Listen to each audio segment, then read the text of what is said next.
Okay, chapter 7.2, right triangle trigonometry. This is page 5 of the notes.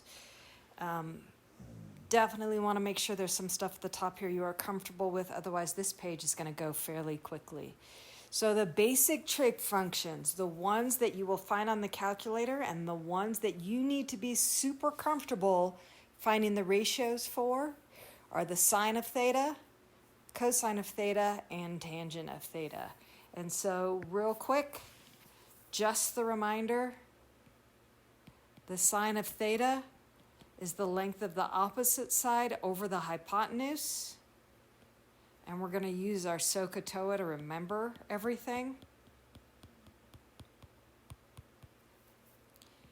The cosine of theta, the adjacent side over the length of the hypotenuse. And then the tangent of theta, which is going to be the length of the opposite side over the length of the adjacent. Okay. Then it's important that you can match up a trig function with its reciprocal. So again, I mentioned before, an S and a C have to go together. So cosecant is the reciprocal of sine. So we've got the C in cosecant, the S in sine. Secant, and that should be cosine. Fix that. And then cotangent and tangent. I will try to get into the notes and change these up before I put them out to you. There's always a chance that I am going to space that. Okay. Last thing we've got here are what's called our quotient identities. The quotient identities are the trig ratios that can be written as a ratio of two other ratios. So tangent we talked about as opposite over adjacent. It's also the sine of theta over the cosine of theta. Cotangent is the reciprocal of that, so it's cosine theta over sine theta. Okay. So we're going to talk about something just a little bit different. We're going to talk about cofunctions. So exercise 7 there, example 7. A cofunction is a trigonometric function whose value for the complement, you notice the word complement is in blue and underlined. It is a link to a web page that'll give you a definition of a complement if you're unsure of what that is. Okay.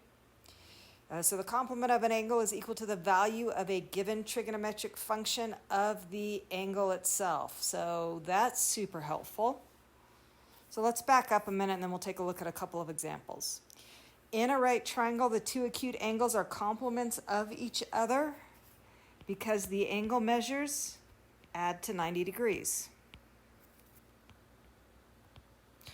So when we talk about cofunctions, we need to be able to use the complements. We need to be comfortable using the complements. Right?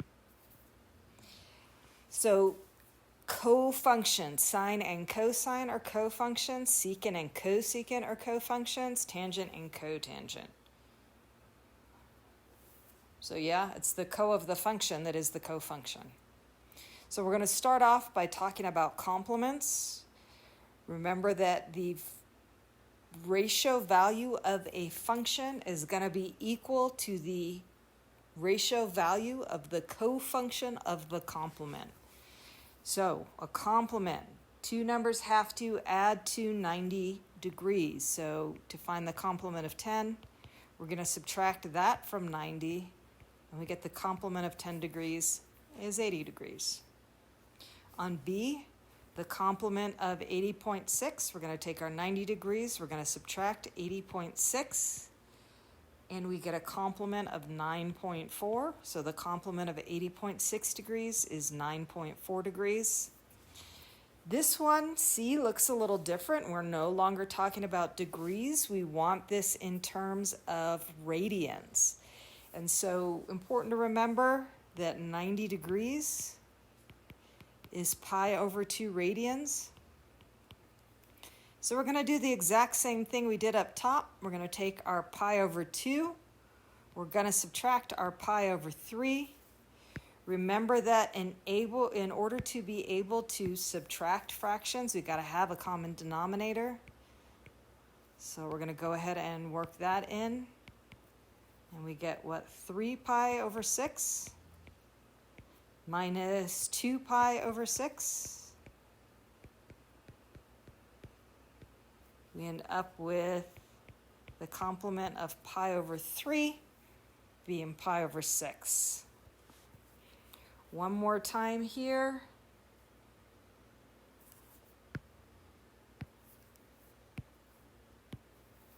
We've got to take pi over 2 and subtract 4 pi over 9.